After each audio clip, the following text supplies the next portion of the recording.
Alors, Coupe du Monde messieurs et dames, Adrien, un seul Français dans les deux compétitions, Adrien Matenet, qui faisait partie des 20 joueurs sélectionnés pour il avait fait demi-finale au top 12 l'année d'avant. La DHS Europe Cup en Suisse. Oui. Adrien, bon, il faut dire ce qu'il y a, depuis 2 ans il est en panne de résultats, même s'il se bat. Et là, étonnamment, dans cette compétition, il joue très libéré, il est très libre et on a vu vraiment l'Adrien Matenet qu'on a vraiment envie de voir, qui lâche ses coups, qui fait le show aussi parce que ça fait partie de lui et qui prend vraiment du plaisir. Tu étais avec Adrien au coaching. Adrien était éliminé en 8e de finale contre T-Mobile. Voilà, on va voir une petite infographie avec Adrien. Est-ce qu'on peut voir l'infographie si c'est possible? Elle va arriver, Patrick. Voilà, donc Dédé a régalé, mais il y avait quand même T-Mobile. Oui, il faut savoir, il perd 4-1, mais il perd à chaque fois de très peu. Il n'était pas loin aussi de renverser. Il mène 1-0 et balle de 7 au deuxième, donc je dis pas qu'il aurait gagné parce que c'était en 4-7 gagnant, mais je pense que la physionomie du match aurait pu changer s'il menait 2-0. Le problème avec T-Mobile, c'est qu'il y a toujours des si, mais Dédé Adrien a fait vraiment une très belle compète. Je pense que T-Mobile a eu un peu peur, notamment en 8e de finale, parce que Adrien a retrouvé un très très bon niveau. C'est vrai, il ne faut pas se cacher faut pas se voler la face. Il y a 2 ans, il était 19 mondial. Là, il est un petit peu descendu au classement. Mais avec son investissement, je suis persuadé qu'il peut retrouver le plus haut point, le plus haut niveau mondial. Et pour revenir sur cette Coupe du Monde, il a battu un joueur comme Gionis qu'il avait rarement battu. Ça faisait 2 fois qu'il perdait, il a gagné 4-0 et ça me fait plaisir parce que c'est un joueur qui, Adrien adore la vidéo. Et c'est vrai quand quand je suis allé le voir à Sarrebourg, il voulait vraiment faire beaucoup de vidéos et notamment sur défense parce que moi je ne comprenais pas qu'il n'arrivait pas bien à jouer sur défense. Et en fait c'est vrai qu'avec l'aide de la vidéo, comme quoi c'est vraiment important et c'est vraiment une arme sur laquelle il faut vraiment s'appuyer.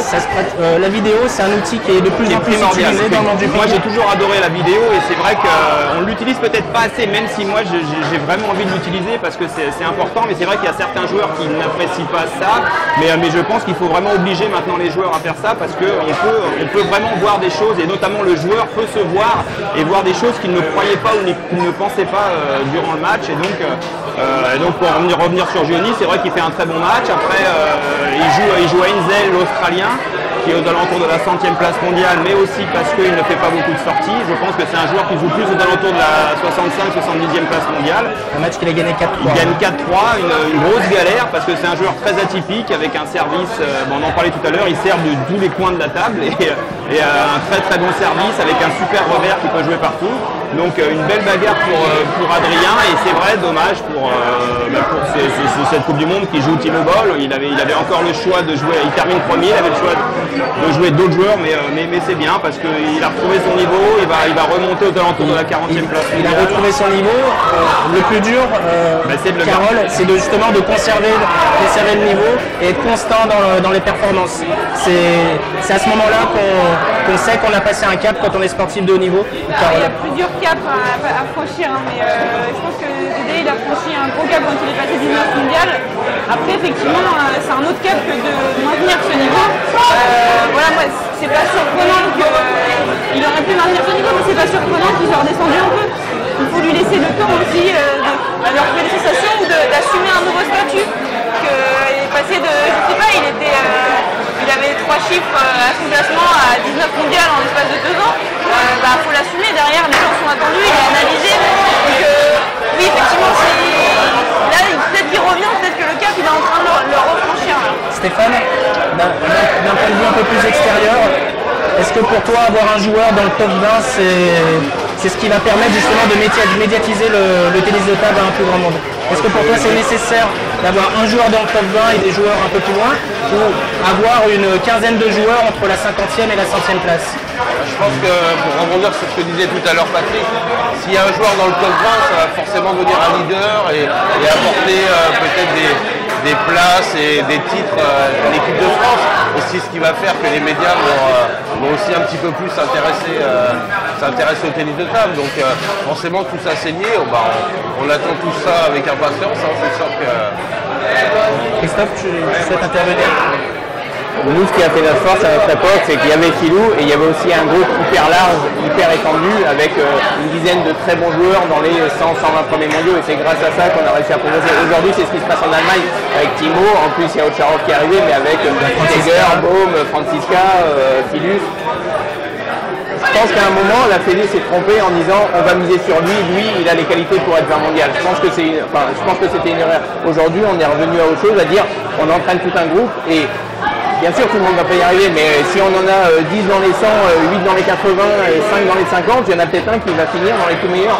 Parce qu'on a besoin, enfin dire Filou, il y est arrivé, mais pas tout seul. Des fois, heureusement qu'on était là aussi. Il faut une forte concurrence pour élever le niveau. C'est évident, et c'est ce qui fait La la force des concurrence choses. est primordiale dans un groupe. C'est vrai que nous, on a cette notion de groupe, on est un sport individuel avec quand même cette notion de par équipe qui est très très importante, mais la concurrence dans un groupe est primordiale. C'est vrai que dans tous les sports, je dirais que c'est très important d'avoir cette concurrence et c'est ce qu'on essaye de faire à l'INSEP et de créer cette concurrence qui fera, comme le disait Chris, qu'il va y avoir un joueur qui va sortir et qui sera, j'en suis persuadé, dans quelques temps dans les 20 meilleurs mondiaux. Jérôme? Je compare ça un peu au judo. Le judo, quand il y a un tel niveau au niveau français, que quand il y a un judoka qui est champion de France, on sait qu'il a toutes les chances d'avoir un titre mondial ou olympique. Parce que vraiment, il y a une émulation, il y a une concurrence et tous les mecs ou toutes les filles se bagarrent et sont super forts. Donc ils sont habitués à se confronter à haut niveau, rien qu'au niveau national. Il y a une culture de la gagne aussi qui a été enseignée sur des générations. On prend l'exemple du judo, pas du bureau. On a ça y est, Teddy Riner. On a eu avant David Douillet, mais ces personnes-là aussi, un peu à ton image et aussi Patrick, à travers la nouvelle génération, vous réussissez aussi à inculquer ces valeurs de la gagne, de toujours gagner, toujours progresser. C'est important cette transmission aussi de... Un bon exemple, et encore moins celui de Teddy Riner. Alors c'est vrai qu'il gagne tout, mais en même temps, est-ce que le judo serait aussi médiatisé si c'était quelqu'un en moins de 66 kg? Je crois pas.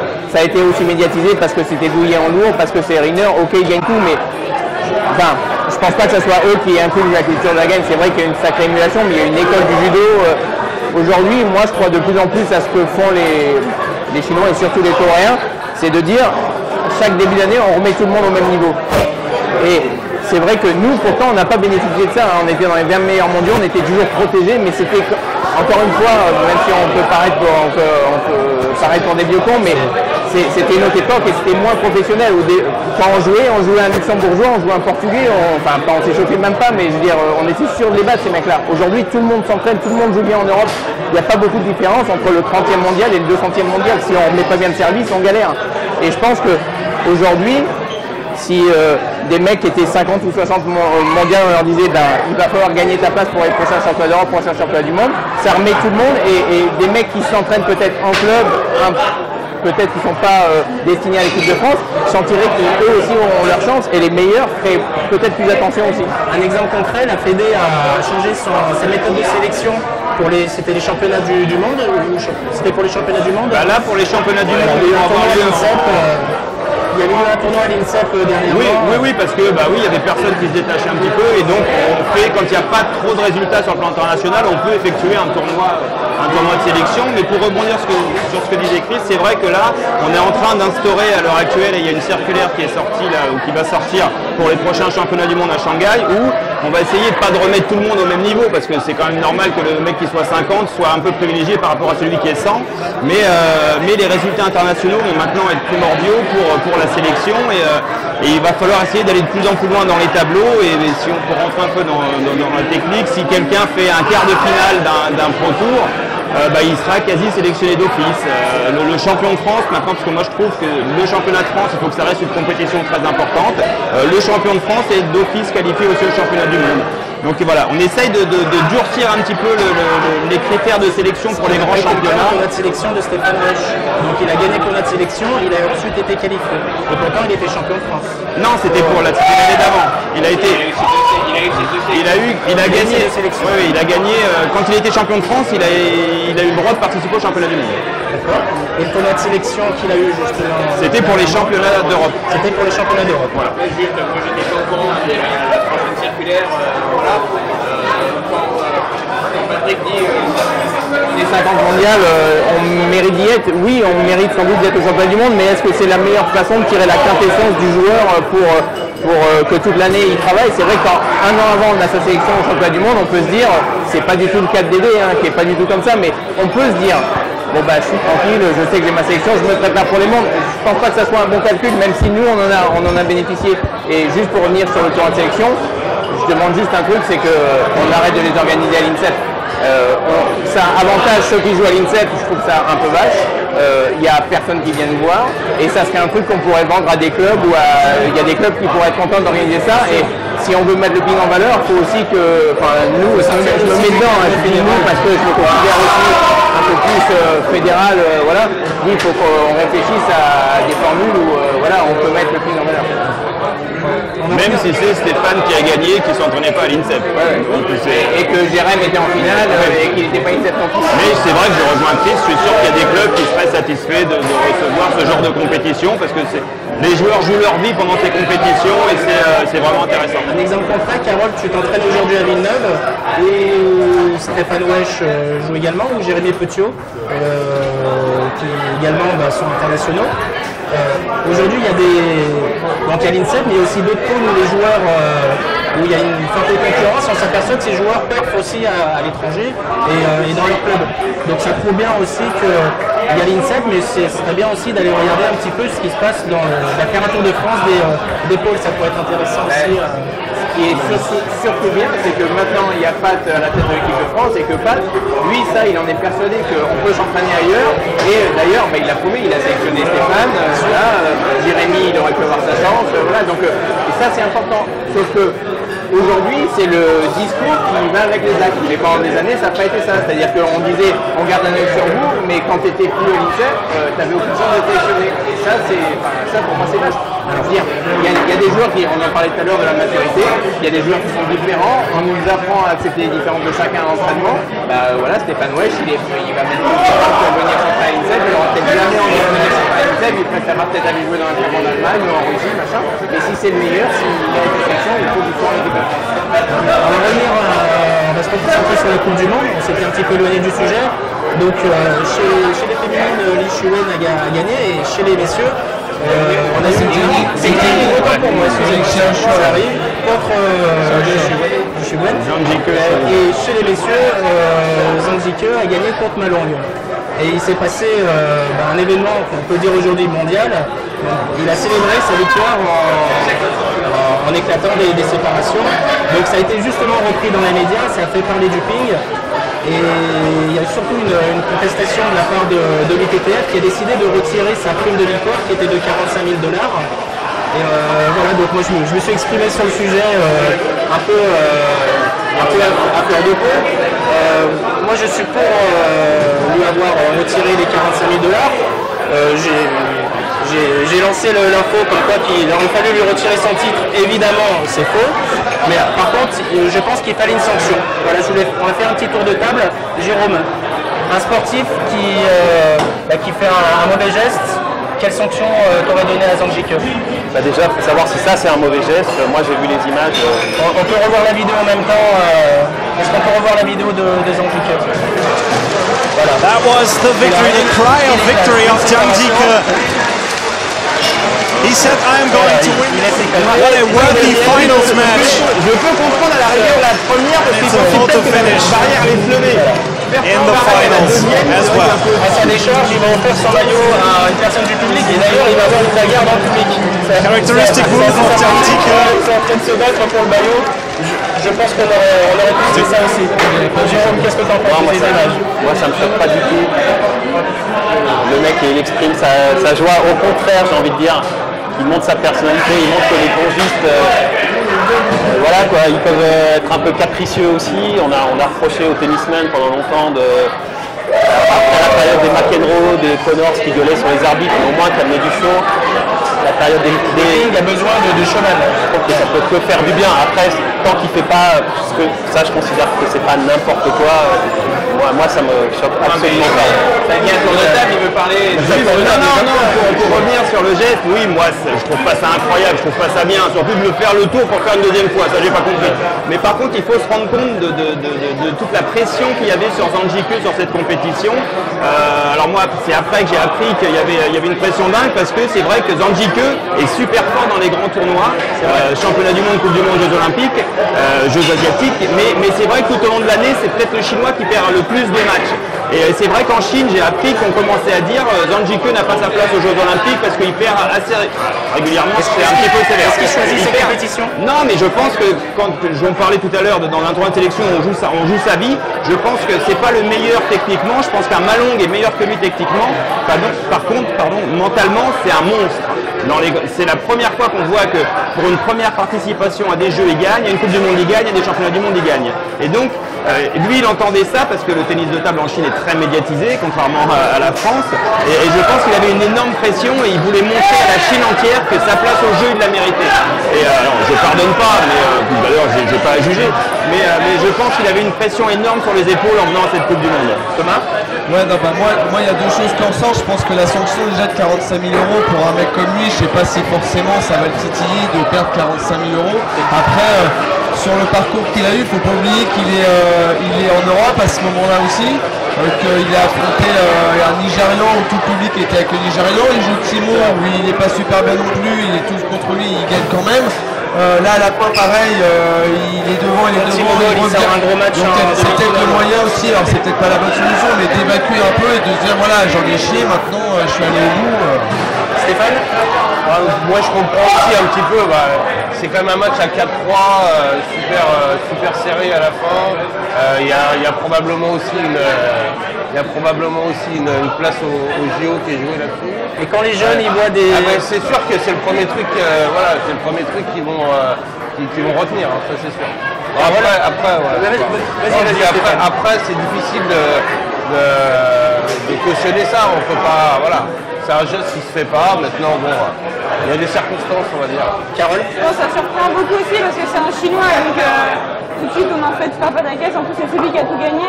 Maintenant, oui c'est un mauvais geste, clairement. Moi j'ai pas l'impression que c'est spontané, j'ai l'impression que c'est calculé. En plus il en fait deux de suite, je comprends pas très bien, on n'a pas l'impression. Comme une provocation, comme une réponse. Mais il est comme ça, à Paris à la Coupe du Monde, il avait enlevé son maillot, il avait déchiré son maillot, donc il aime probablement faire ça.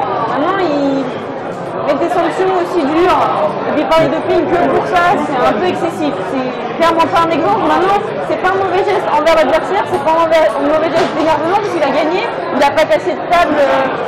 Voilà, il faut remettre dans le contexte. C'est un mauvais geste, oui. Quelle sanction vous lui aurez donné? Sportive, financière? On n'a pas de sanction à donner, mais moi ce que je voudrais dire c'est juste que, ok, c'est pas un très beau geste, mais que de temps en temps c'est bien de voir ça aussi, parce que c'est vrai qu'on est un sport nous très aseptisé, on met un tout petit coup dans la balle, on touche le pied avec la balle, on a tout de suite un carton jaune, on touche un petit peu la raquette avec la table, ou un léger jet de raquette vaut un carton jaune.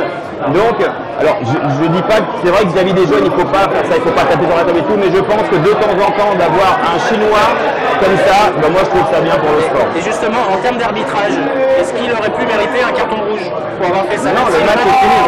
Une fois que le match est terminé, une règle d'arbitrage? Non, sur l'arbitrage, je ne connais pas exactement le règlement pour savoir s'il peut avoir un rouge après le règlement, mais moi je trouve le geste me choque pas.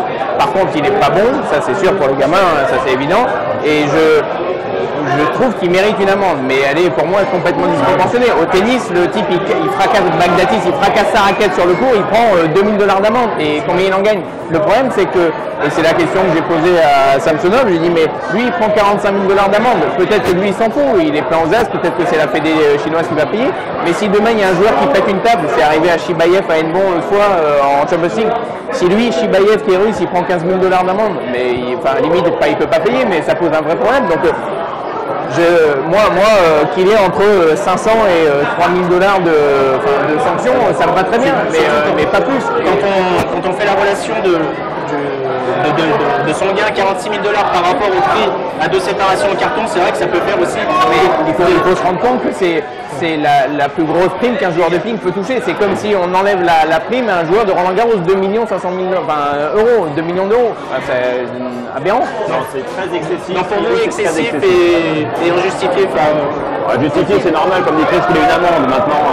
Non, mais qu'il ait une de toute façon, amende. il est millionnaire, donc même lui, je pense, a peut-être dit bon, ok, gardez les 45 000 euros, 45 000 $, mais c'est vrai que Un peu trop excessif quand même. ITTF a réagi un peu trop de manière excessive. On va revenir à quelque chose de plus fun, le Bossima Ping Pong Bar. enfin Le Bossima Ping Pong Bar donc, qui a été lancé il y a un peu plus de 18 mois, je crois. Alexis Zikria, bah ça y est, ça trinque. Hein. Bon, bah, je vais trinquer avec vous les gars. on trinque pas avec de l'eau par contre. C'est sympa, la vodka. C'est de l'eau. Hein. Donc le Bossima Ping Pong Bar lancé il y a 18 mois, un peu plus de 18 mois maintenant. Ouais, c'est ça.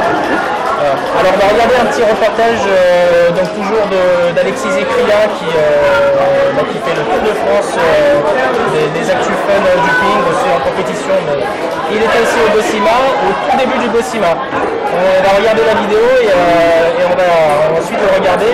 On va voir le point de vue du mois de Jérôme pour savoir ce qu'est devenu le Bossima un an et demi après son ouverture. C'est parti pour la vidéo. Magnéto tonton.